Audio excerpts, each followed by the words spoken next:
Este é o programa Debate Brasil e eu sou Paulo Passarinho. Hoje iremos discutir um pouco a questão do petróleo no Brasil. O atual debate presidencial projetou essa importante discussão a respeito do futuro do pré-sal e principalmente da própria Petrobras. Para essa discussão, trazemos aqui ao Debate Brasil dois estudiosos da questão do petróleo em nosso país. Fernando Siqueira, que é vice-presidente do Clube de Engenharia e também da Associação de Engenheiros da Petrobras. E Paulo Metre, conselheiro do Clube de Engenharia. Paulo Metre, é um prazer recebê-lo aqui e muito obrigado também pela sua presença, Fernando Siqueira. Obrigado, Passarinho. Paulo Metre, quero começar com você. Qual a importância do petróleo no Brasil e, particularmente, a importância da descoberta dos campos do pré-sal? A importância do petróleo no Brasil é relacionada com a importância do petróleo no mundo, né?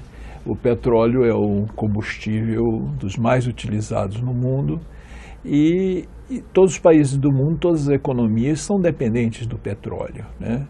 Inclusive, dentro de cada economia, o setor de transporte é o mais dependente de derivados de petróleo, né? 90% dos combustíveis gastos em transportes no mundo todo são oriundos de derivados de petróleo. Então, a importância está comprovada, né? São economias do porte dos Estados Unidos, da Europa, Japão, que dependem ansiosamente de muito petróleo, né? E o Brasil, a importância do petróleo no Brasil, ele se dá de longa data, desde lá nos anos 50, quando, digamos assim, pessoas que identificaram um futuro glorioso para o Brasil construíram um monopólio estatal do petróleo e a Petrobras.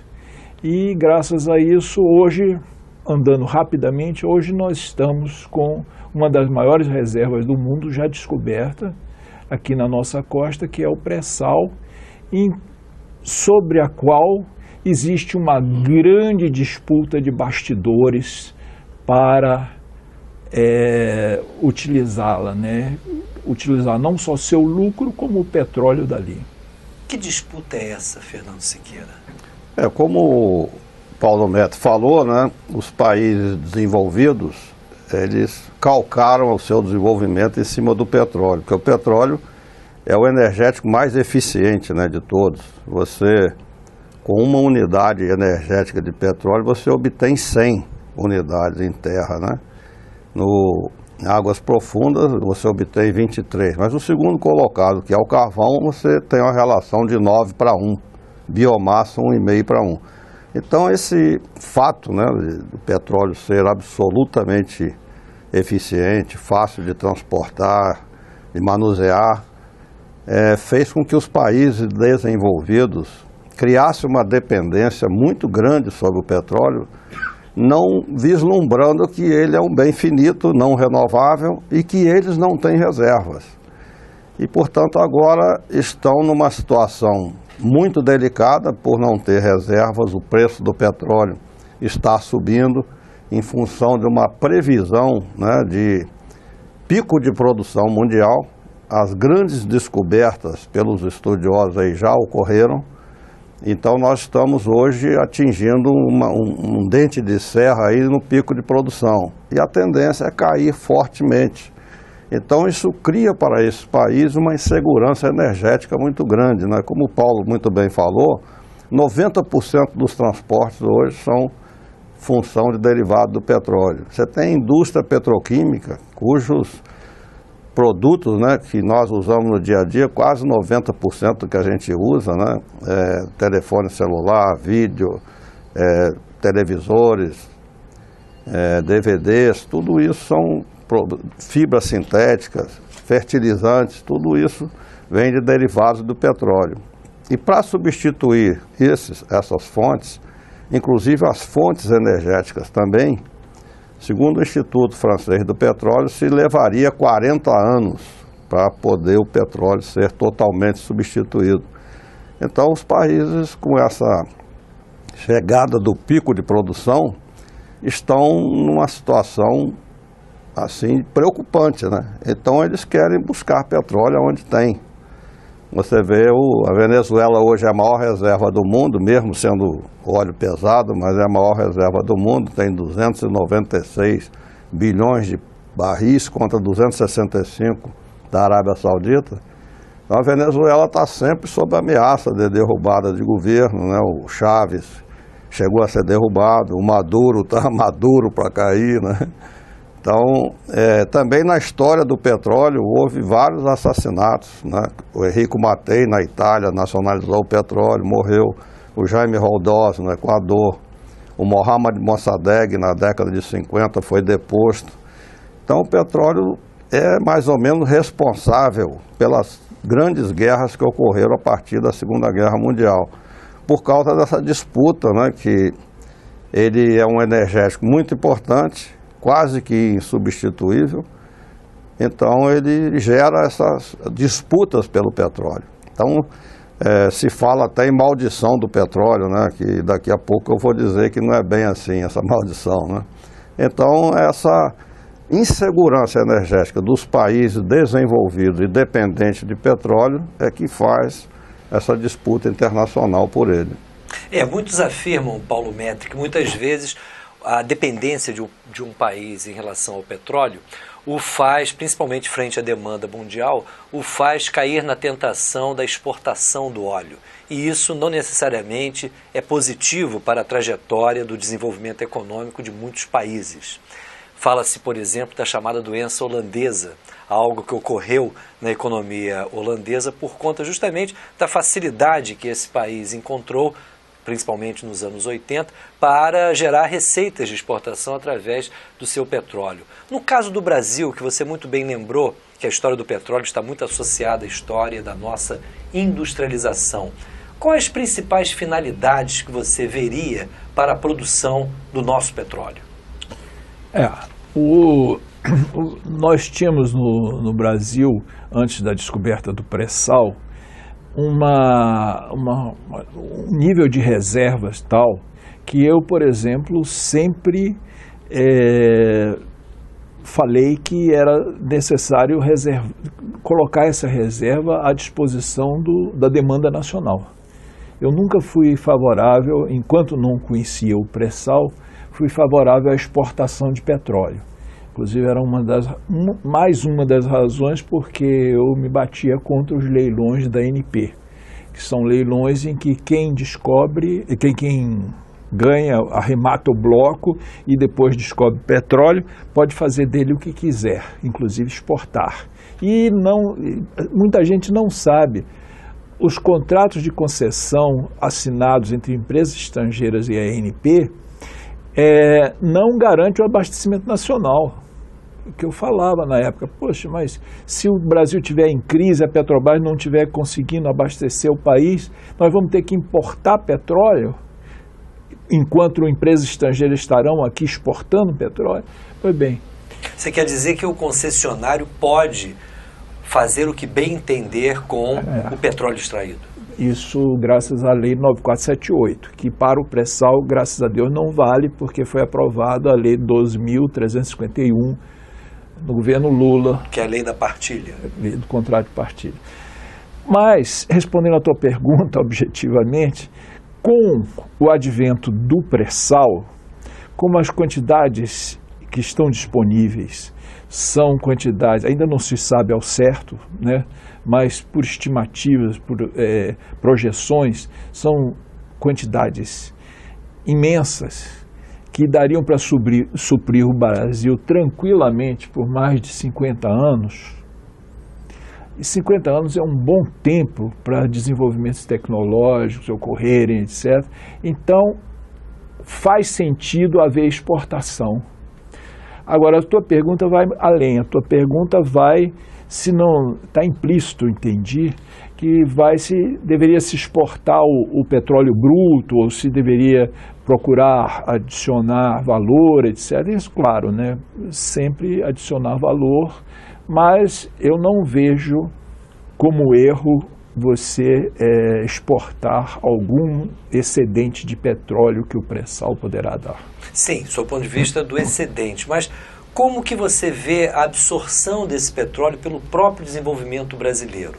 Hoje, por exemplo, sabemos que temos um parque de refinarias que está aquém da necessidade de consumo interno, de produção de combustíveis, de modo a garantir o abastecimento interno. Como é que você vê essa questão? Ô, Passarinho, primeiro, está próximo da inauguração de 4 refinarias, né? Então provavelmente esse déficit será suprido. Agora, a questão de você exportar derivados tem que se analisar com muito cuidado também, porque tem que se entender o mercado dos derivados, que não é tão simples assim. Agora, o importante no pré-sal, o Fernando provavelmente vai trabalhar nessa linha, é que o pré-sal ele permite até um novo Plano Nacional de Desenvolvimento. Essa frase foi cunhada pelo César Benjamin. Quando descobriram o pré-sal, ele fez um artigo dizendo: poxa, o pré-sal dá margem a se pensar até num novo planejamento estratégico para o país, que seria um novo Plano Nacional de Desenvolvimento. Porque o que acontece com o pré-sal, as encomendas são tão fantásticas, que você vai ter que aproveitar essa compra do Estado, que ele representa, para induzir desenvolvimento industrial, desenvolvimento da engenharia nacional, desenvolvimento científico nacional. Então é uma oportunidade única. E me permita dizer mais uma coisa, é que se você entregar isso para a empresa estrangeira, você está matando esta oportunidade real de desenvolvimento nacional. E, Fernando, levando em conta essa preocupação do Paulo Metri, você acha que nós estamos caminhando no sentido de explorar adequadamente essa nossa riqueza, seja o petróleo do pré-sal ou do pós-sal?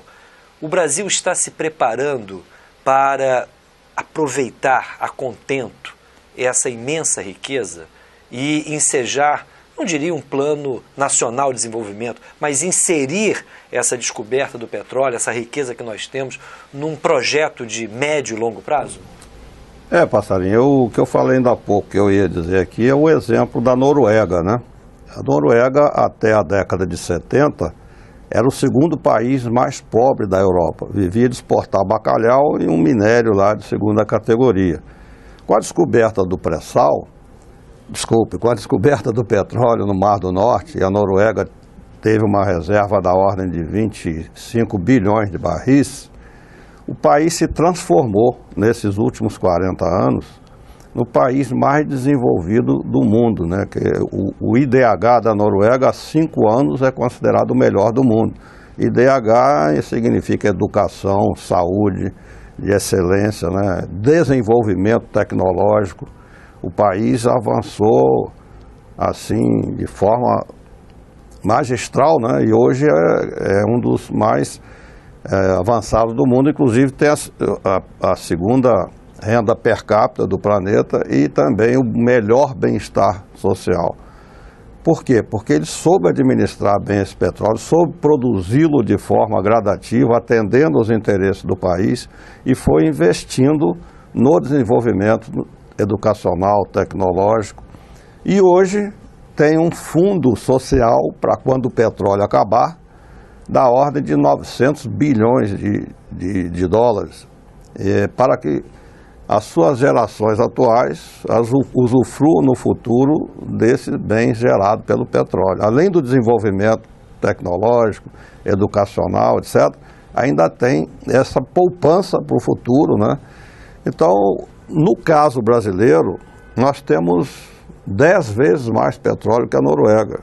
Hoje aí nós já temos descoberto no pré-sal 60 bilhões de barris, né, com Libra, Franco, Tupi. O Globo publicou no outro sábado, né, que já temos 46. Como as minhas contas levam um pouco mais de realidade, nós temos na faixa de 60, com os 14 que tínhamos antes, são 74 bilhões de barris. Então, isso bem administrado, Passarinho, pode gerar, como o Paulo Neto falou, desenvolvimento social, como saúde, educação, infraestrutura e desenvolvimento tecnológico, porque a Petrobras, tendo o conhecimento, domínio total da tecnologia, pode fazer com que as nossas universidades, as nossas escolas de nível médio, tenham emprego de qualidade e desenvolvimento tecnológico, tudo isso beneficiado com essa oportunidade imensa que o pré-sal nos traz, né? Então, a preocupação minha é que o governo, por exemplo, no governo Fernando Henrique, ele elevou a dívida interna de 70 bilhões para 700 bilhões, não é isso? E hoje, no governo do PT, nós já estamos em 2 trilhões de dólares. Sem o pré-sal, essa dívida é praticamente impagável. Então, se o governo for usar o pré-sal para produzir assodadamente, né, predatoriamente, para poder pagar essa dívida, isso aí preocupa que os brasileiros podem não usufruir os benefícios do pré-sal. Porque você tem hoje o maior juros do mundo, você paga um dos maiores impostos do mundo, então você transfere riqueza para os bancos, e muitos deles estrangeiros, né? E a população vai ver o pré-sal passar e não usufruir corretamente dos benefícios que ele pode gerar. Então, a nossa proposta, a nossa ideia é que o pré-sal seja produzido num ritmo que dê ao país condições de usufruir dos resultados desse petróleo, e não para pagar os bancos, né, com o maior juros do mundo. Essa preocupação a gente vem vendo aí que há essa possibilidade. Então, como o Paulo Neto falou, a maior oportunidade do Brasil deixar de ser o maior país do futuro está aí no pré-sal e pode ser desperdiçada. Desde que a gente não caia possivelmente nessas circunstâncias de curto prazo, principalmente de financiamento das nossas contas externas e do endividamento que muito bem o Fernando Siqueira apontou. Paulo Metri e Fernando, nós vamos a um breve intervalo e vamos voltar em seguida procurando caracterizar esse momento atual, inclusive essas dificuldades que o modelo econômico tem nos gerado e os riscos que isso pode estar colocado para a produção do petróleo no nosso país. Dentro de instantes estaremos de volta.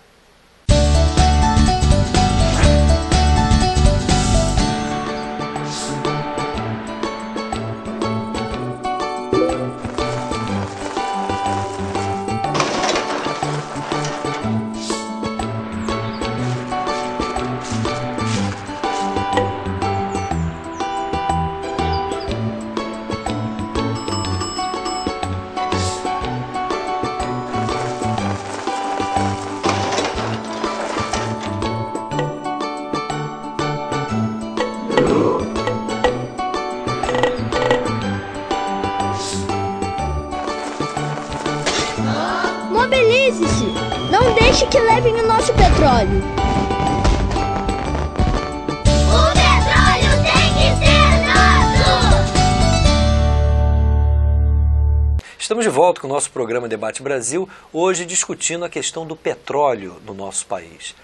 E Paulo Metri e Fernando Siqueira nos ajudam a compreender essa complexa situação. Paulo Metri, no bloco anterior do nosso programa, falamos das contingências de curto prazo que muitas vezes podem comprometer projetos de médio e longo prazo. Particularmente, nós temos um modelo econômico hoje que, de alguma maneira, faz com que a gente dependa muito de exportações. Você não tem temores de que a maior parte do nosso petróleo seja exportado por conta das nossas dificuldades nas contas externas? Uma primeira observação é que dos tributos que são cobrados devido à produção e exportação de petróleo, os dois maiores, quase certeza que são os dois maiores, são os royalties e a parcela que vai para o Fundo Social. E esses dois tributos, eles têm destino já definido em lei, que não é pagamento de serviço da dívida, tá? Saúde, educação, no caso dos royalties, e no caso da parcela que vai para Fundo Social, é saúde, educação e outros. Bem, agora, a tua pergunta que você questiona se nós não iríamos comprometer a exportação de petróleo com somente pagamentos de... Essa pergunta você deveria fazer a um economista que conseguiria lhe responder com mais profundidade. Eu só queria lhe transmitir que hoje a Rússia é a potência que é graças à exportação de petróleo e gás, né? Mais gás do que petróleo. Ou seja, a Rússia detém um fenomenal exército com armas atômicas, detém algum desenvolvimento tecnológico, conseguiu desde a queda da União Soviética, conseguiu melhorar razoavelmente a economia do país, né, inclusive o atendimento à população, e é basicamente com exportações. Agora, o que nós precisamos verificar é como fazer para essa exportação ser benéfica para a sociedade, né? Que mecanismos criar para ela ser benéfica para a sociedade. Agora, do seu ponto de vista das preocupações e das oportunidades que você já assinalou, principalmente em termos de dinamização da nossa indústria, dinamização, por exemplo, da construção naval no país, a própria questão da petroquímica, tudo isso implicaria uma utilização principalmente interna desse petróleo. Como é que você vê esse desafio? Hoje nós estamos bem encaminhados para essa questão? Não, abastecimento interno, esse seguramente irá ocorrer, né? Não vai haver escassez. É impensável com o pré-sal aí que a gente vai ter um cenário de escassez interna. Agora, tem várias, digamos assim, correções de rumo que precisam ser feitas. Por exemplo, a questão de ciência e tecnologia. O que é colocado à disposição das empresas para elas gerarem ciência e tecnologia no país é imenso. No entanto, eu tenho dúvida se está repercutindo, porque entrega-se para a empresa estrangeira para desenvolver a tecnologia no país. Elas não têm interesse, elas têm interesse de desenvolver nas suas matrizes. Então fica a empresa estrangeira perguntando se não pode desenvolver tecnologia no exterior, que será utilizada no Brasil, mas com recursos do fundo aí setorial do petróleo. Então essa legislação precisa ser corrigida para se entregar o recurso, não ligá-lo à empresa que produziu petróleo. Ela produziu petróleo, paga uma parcela da sua taxa, do seu tributo, que é destinado a desenvolvimento tecnológico, que irá para um fundo, e esse fundo irá para quem melhor for desenvolver uma tecnologia, pode ser de petróleo ou de outro setor, benéfica para o Brasil. Você criaria um fundão, digamos assim, de desenvolvimento científico e tecnológico. O CTPetro é o fundo mais rico que tem, né, desses fundos setoriais. E eu achava que tinha que ter uma auditoria. Eu, de longe, não sou especialista, né, mas de longe eu acho que gera pouco impacto para o desenvolvimento tecnológico do país. Essa questão que o Paulo Metri levanta, Fernando, está ligado a esse processo de desnacionalização do parque produtivo que nós também observamos nesses últimos 20 anos? Como que você vê essa preocupação que é muito bem expressa pelo Paulo Metri? Uma preocupação grande, porque o petróleo no passado, né, quando a gente nem tinha o pré-sal, quando eu entrei na Petrobras, a gente fez, o Geisel permitiu que a Petrobras comprasse no país até pelo dobro do preço externo. Criou uma reserva de mercado. Visando estimular a Indústria nacional. Então nós criamos na Petrobras um programa de nacionalização, visitamos empresas que tinham uma vocação parecida, por exemplo, quem tinha torno de precisão fazia válvula, quem era indústria eletrônica faria componente eletrônico para petróleo.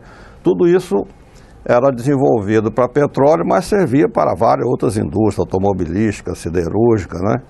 Então nós chegamos a ver criadas no Brasil 5.000 fornecedores de equipamentos de petróleo competindo internacionalmente no estado da arte.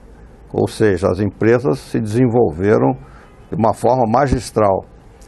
E aí veio o governo Collor, tirou essas vantagens, e veio o Fernando Henrique, isentou as empresas estrangeiras de imposto de importação, e aí não isentou as nacionais de ICMS. Ou seja, o que era vantagem passou a ser desvantagem. As 5.000 empresas foram dizimadas, as que restaram foram adquiridas por empresas estrangeiras, a GE, a FMC, Siemens. Então o hoje... Brasil é o único país do mundo que penaliza a produção nacional. Então, Passarinho, isso assassinou as empresas brasileiras. E no governo Fernando Henrique foram desnacionalizadas 3.700. No governo Dilma já temos 900. No total do governo do PT foram 1.700 empresas desnacionalizadas. Então nós não temos hoje praticamente indústria brasileira, empresa genuinamente nacional funcionando. O PROMIMP, um programa de desenvolvimento industrial da Petrobras com as empresas, tem 47 contratos. Um deles é para estimular empresa nacional. Esse contrato sumiu, foi extinto. O outro é para incentivar o desenvolvimento tecnológico, dá uma renda de uns 8 bilhões por ano. Essa verba está no Ministério das Minas e Energia pagando juros aos bancos. Por isso é que eu falo com o Paulo, não adianta ser verba carimbada, o governo desvirtua. Você tem a PIS/COFINS e o CSLL foram criadas para sustentar a aposentadoria de quem não contribui, trabalhador rural, deficiente físico. Essa verba está sendo usada para pagar juros. E aí fala-se em déficit da Previdência. É um desvio da verba da Previdência para pagar juros aos bancos.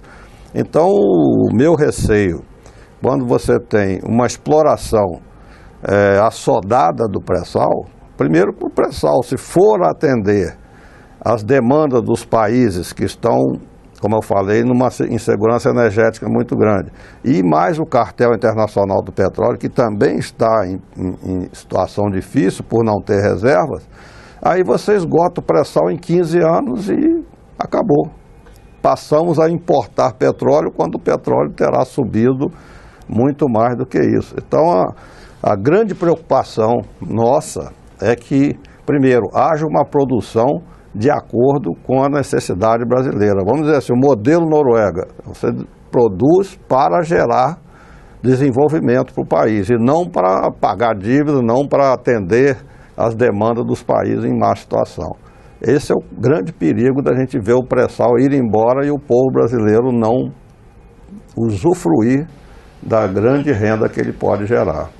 Agora, Paulo Metre, apesar desse quadro de desnacionalização e muitas vezes que se confunde com desindustrialização, nós temos a nossa Petrobras. E principalmente, de acordo com a legislação aprovada para a exploração do pré-sal, a Petrobras é a nossa operadora exclusiva.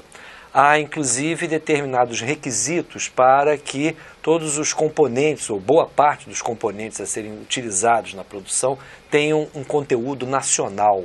Dentro desse quadro, é possível reverter essa tendência tão bem caracterizada pelo Fernando Siqueira? Olha, essas medidas que você falou, da Petrobras ser operadora única do pré-sal e também das compras locais, no incentivo às compras locais, são na direção de reverter. Mas é preciso ter um desejo político de indução ao desenvolvimento nacional mesmo, desenvolvimento genuíno nacional, né?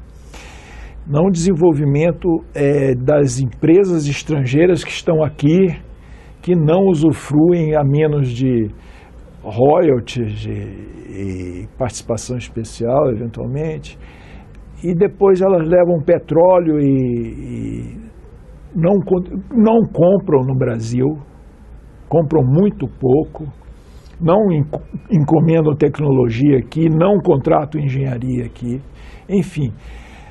A Petrobras, ela é primordial, é uma ferramenta do desenvolvimento nacional imprescindível.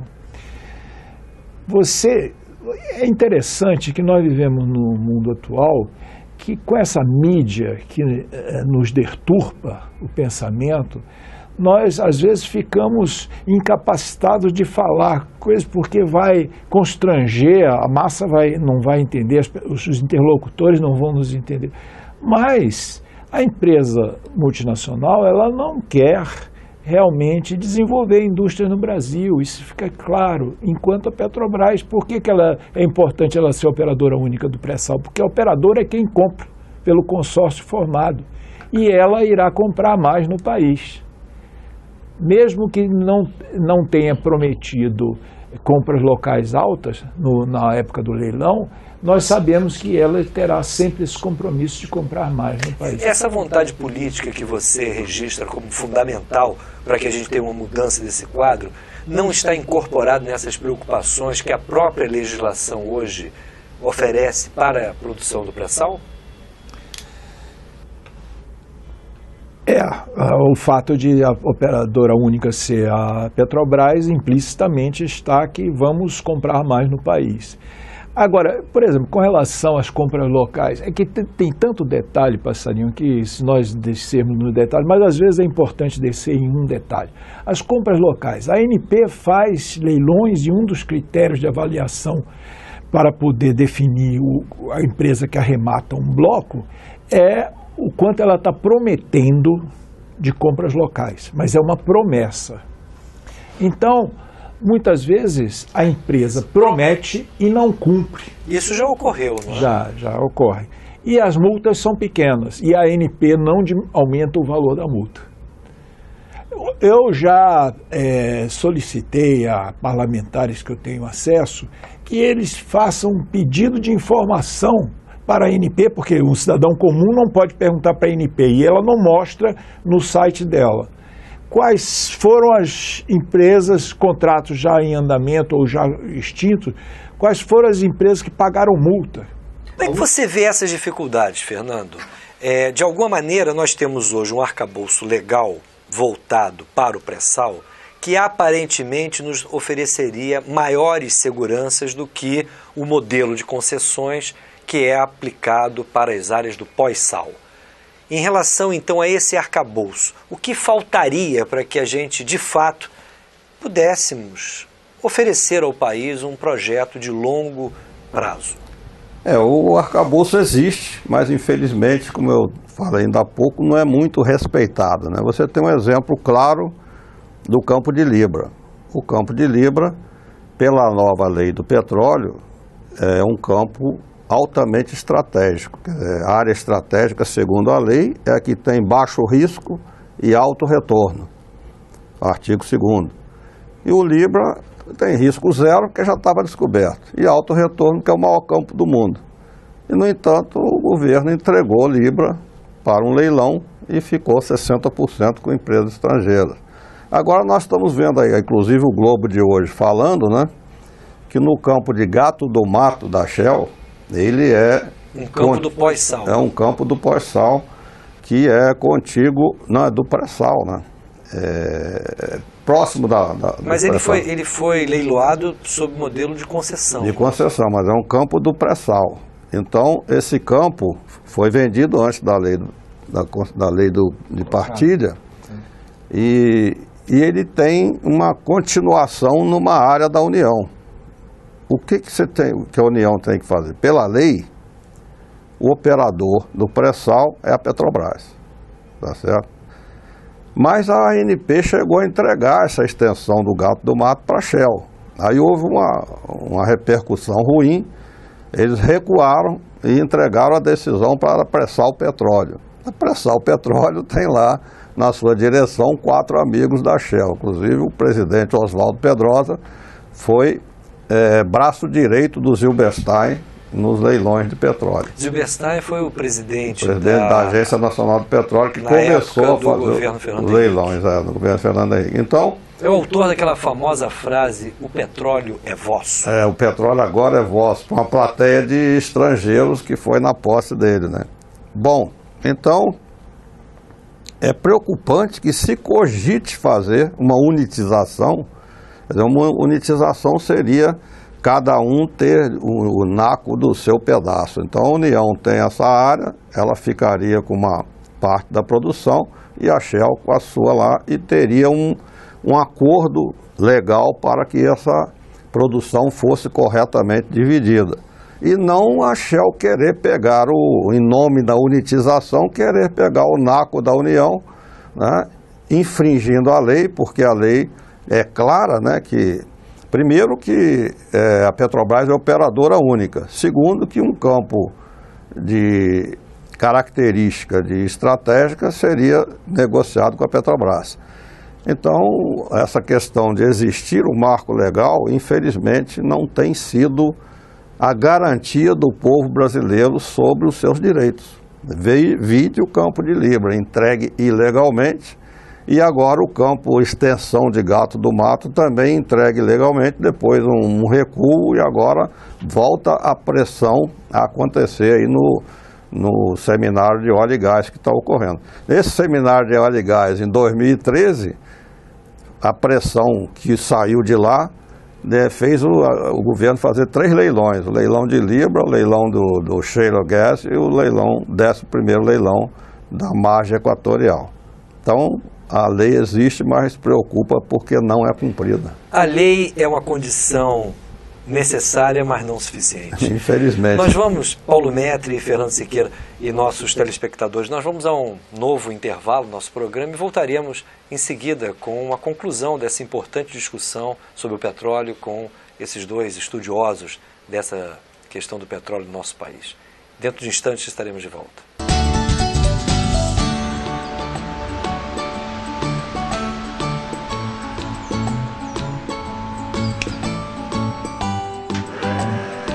As reservas do pré-sal estão estimadas em 10 trilhões de dólares. Quantia suficiente para erradicar todas as mazelas do nosso país.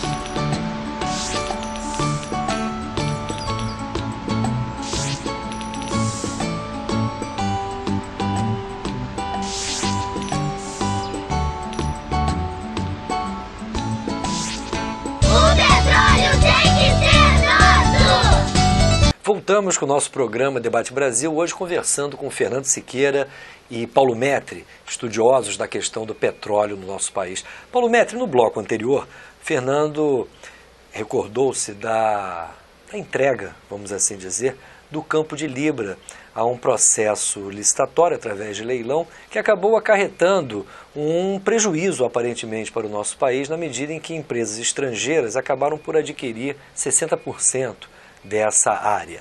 Mas, ao mesmo tempo, um pouco depois, a própria Agência Nacional do Petróleo entregou para a Petrobras campos que foram conferidas à empresa por ocasião daquela chamada cessão onerosa e que áreas essas que mostraram-se muito mais potencialmente produtivas do que aquilo que se estimava quando da operação da cessão onerosa. O governo, no teu ponto de vista, compensou uma entrega, no caso de Libra, com essa entrega para a Petrobras desses campos? Aparentemente foi com o objetivo de compensar, mas eu queria fazer umas observações. Primeiro, aparentemente também Libra foi entregue para uma questão de fechamento de... Entregue não é bem a palavra, né? Foi colocado em leilão, dentro da lei, não foi algo gratuito, mas foi para fechamento de contas de superávit primário, aquela época que nós estávamos no final de 2013. Se não me falha Isso gerou uma receita extra de 15 bilhões de reais. 15 bilhões, Pois bem, mas dentro desta 60% que foram posterior, etc., existe uma possibilidade, uma análise, que é a seguinte: os Estados Unidos hoje fazem pesquisas para extração de petróleo em águas internacionais. Eles estão bolando tipos, navios, até porta-aviões que não estão mais em uso, e uma logística muito sofisticada para permitir a extração sem ter uma base de apoio próxima. Isso é uma coisa ainda em estado de análise, mas nós temos que pensar que os Estados Unidos não é signatário das 200 milhas. E, além disso, nós temos parte do pré-sal que está além das 200 milhas também. Então, teoricamente, poderia começar a haver no futuro uma insegurança com relação à posse do petróleo do pré-sal. Isso não seria no curto prazo, que, aliás, não é garantido infelizmente, pelas nossas Forças Armadas. Nós não temos Forças Armadas que garantam o pré-sal. Nem teremos nos próximos 20 anos ou mais. Mas, de alguma maneira, nenhum Estado Nacional dispõe de força suficiente para garantir suas reservas frente ao interesse norte-americano e principalmente ao poder militar. Você pode trazer pelo menos algum receio, algumas baixas iriam ocorrer se nós tivéssemos uma frota grande de submarinos com propulsão nuclear. Seria um fator de dissuasão importante. Dissuasão, exatamente. Bem, e você, quando fez o acordo de Libra com os chineses, que por acaso também não são signatários das 200 milhas, você trouxe para o campo de batalha do pré-sal uma outra potência. Você acha que pode ter sido a decisão de leiloar Libra, pode ter tido uma preocupação estratégica nesse sentido? Geopolítica, mas eu acredito que não, mas casualmente acaba servindo a isso. Servindo a isso. Porque os Estados Unidos, se quiserem tomar posse dessa área, aliás, governante nenhum de qualquer país iria declarar que foi uma ação geopolítica ou geoestratégica. Mas nós podemos inferir. Os Estados Unidos ficariam com um certo receio de começar a invadir um local onde tem interesse chinês.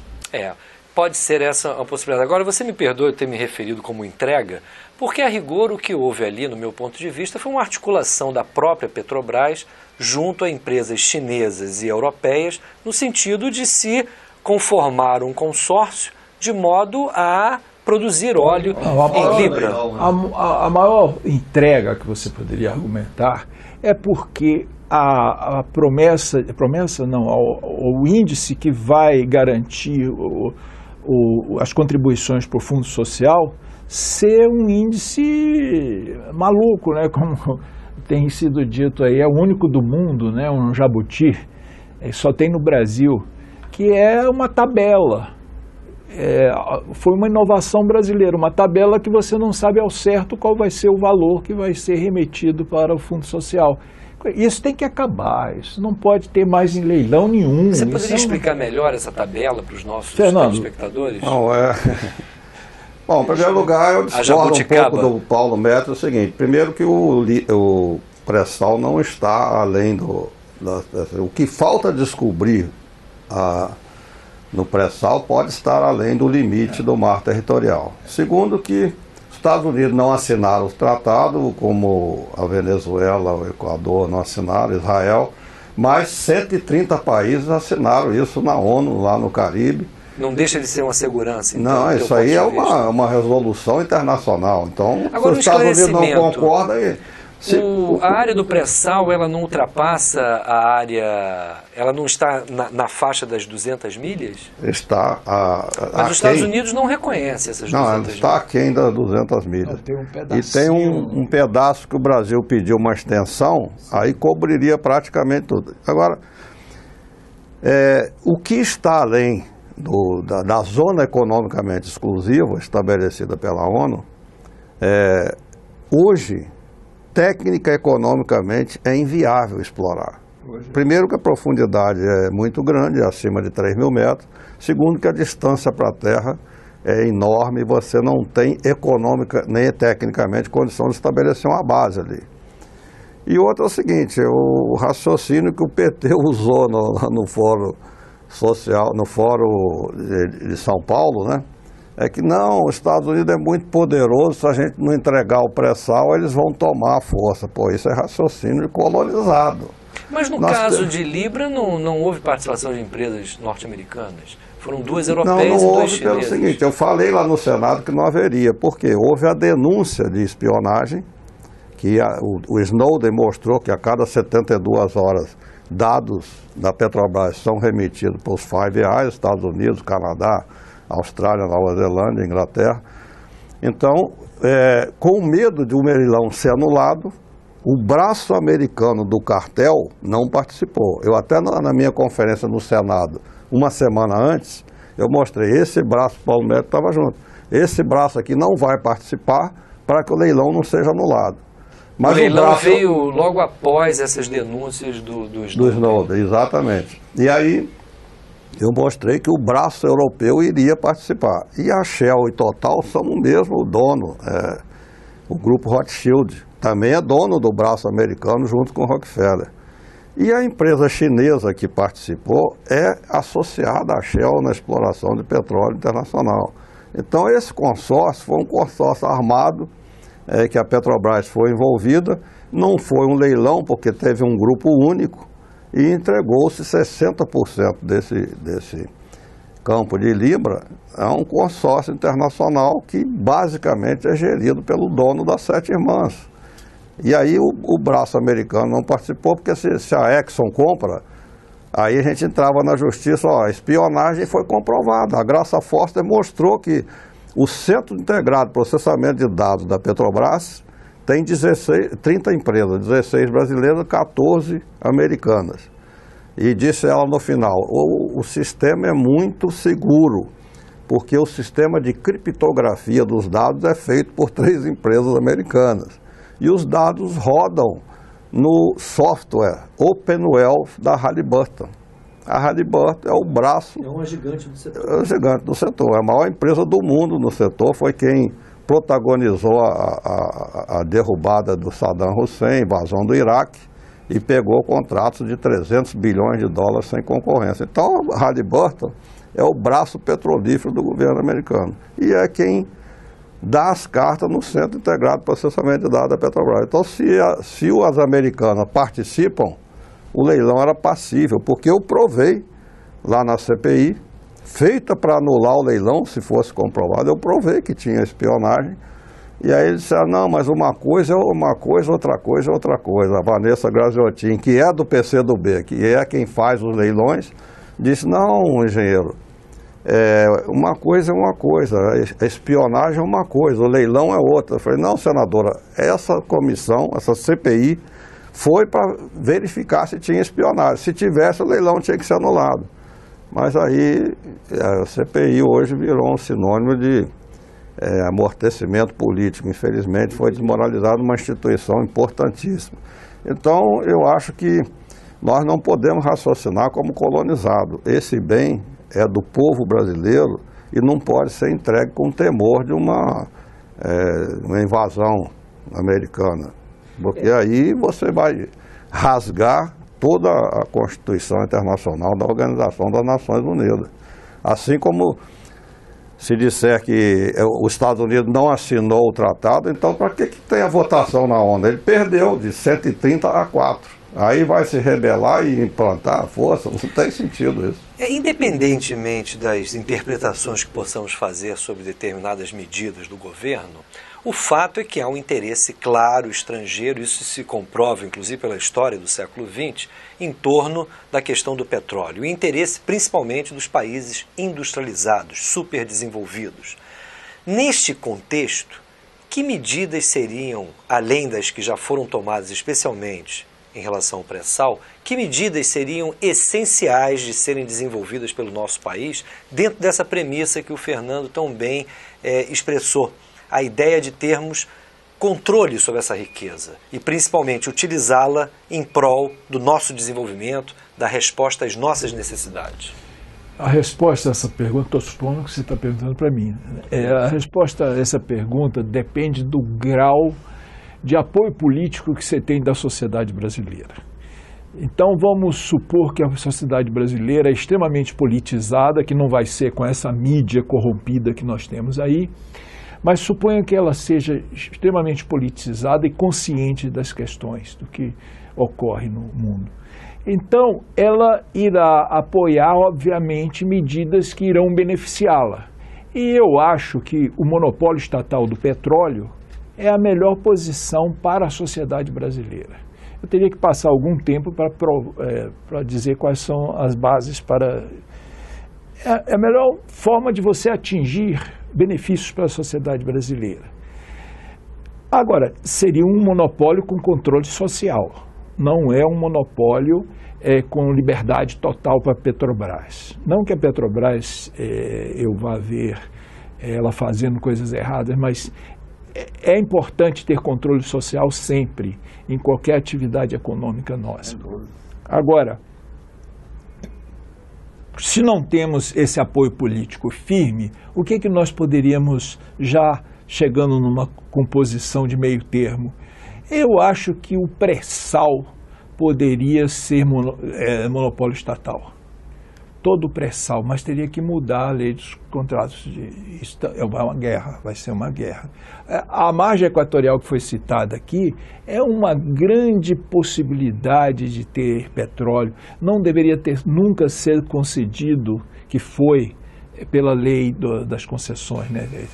A margem equatorial é uma área do pós-sal.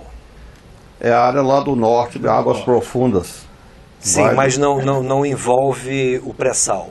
Não. Tanto é que mas ela está ter sendo... estrutura de pré-sal lá, mas não esse pré-sal. É isso que eu parei, porque eventualmente pode até ter um novo sal. Mas o que se pretende leiloar é pelo modelo de concessão. Foi leiloado. Já foi leiloado. Mas agora a 15ª não tem uma ideia de levar a... 13ª. Já estão marcando essa não houve fúria desvairida da ANP, do secretário. A ANP encaminhou uma autorização. É a 13ª que ela encaminhou um pedido para o Ministério de Minas e Energia. O Libra ficou como o primeiro do pré-sal. Então você ficou com 12 e agora vai ter o 13º. E a grande questão é que você claramente colocou que se houver apoio político interno. Internamente, me parece que o Brasil tem uma posição muito polarizada, muito dividida em relação a essa questão. Por exemplo, o próprio papel da Petrobras é constantemente questionado pela nossa mídia dominante. Como é que você vê a necessidade de preservar a Petrobras, Fernando? Eu acho que a Petrobras, qualquer que seja o governo, tem que usar um critério de meritocracia para seus dirigentes. Não pode aparelhar. O Fernando Henrique aparelhou, o governo Lula aparelhou, nomeou pessoas dos seus partidos. Isso é que não pode acontecer. O que tem que acontecer é o governo fazer um contrato de gestão com a Petrobras. Digamos, dentro de 3 anos você tem que me dar esse resultado. É assim que se faz nas grandes empresas estatais mundiais. E aí, se você se essa diretoria técnica, né, não atingir esse objetivo, ela é substituída automaticamente. Então isso dá um grau de liberdade à diretoria para exercer a sua função e impede que esse tipo de ações que tem acontecido aí por exemplo, o roubo dentro da Petrobras, desvio para empresas empreiteiras e com isso gerando financiamento de campanha, isso aqui está enfraquecendo a empresa e não pode ocorrer. Te agrada a ideia do contrato de gestão, Paulo Metri, do seu ponto de vista de se materializar mecanismos de controle social sobre a empresa? Agrada. Obviamente, quanto mais controle social tiver diretamente em empresas estatais, as transforma em empresas públicas, né? E é interessante, sim. Agora, a questão da meritocracia, esse diretor, ex-diretor da Petrobras envolvido aí em denúncias de corrupção, era um quadro técnico valoroso da empresa, não é? Isso não exclui essas possibilidades de desvios na função estabelecida. Como é que você vê, você que fez a tua vida, Fernando, como engenheiro da Petrobras, como é que você vê situações como essa?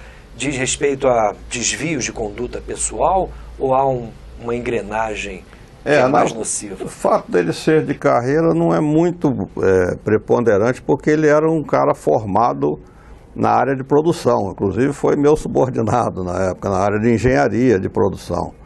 E ele foi colocado como diretor da área de abastecimento, né, que não tem nada a ver... Por injunções políticas. Por injunções pelo PP e por injunções políticas. E foi colocado PP, lá... Partido Popular. Partido Popular, do Jatene, né? José Janene. Já falecido. Então né? foi colocado lá e aí... Quando a pessoa se submete a uma nomeação política, ele tem que dar um retorno para o partido. Então isso aqui estragou a coisa. Mesmo sendo um engenheiro de carreira, ele não era especialista em refino, na área de abastecimento. Então, mas o fato é que foi obrigado a fazer exigências dos partidos que o colocaram lá. Teria que criar meritocracia social. Meritocracia sob controle da sociedade. Paulo Metri e Fernando Siqueira, eu agradeço imensamente a contribuição que vocês nos deram ao programa Debate Brasil, que se propõe a discutir problemas brasileiros, e especialmente aos nossos telespectadores, que eu tenho certeza que vocês hoje conheceram um pouco mais dessa questão estratégica para o desenvolvimento brasileiro, que é a questão do petróleo. Obrigado a vocês, obrigado a Paulo Metri, obrigado a Fernando Siqueira.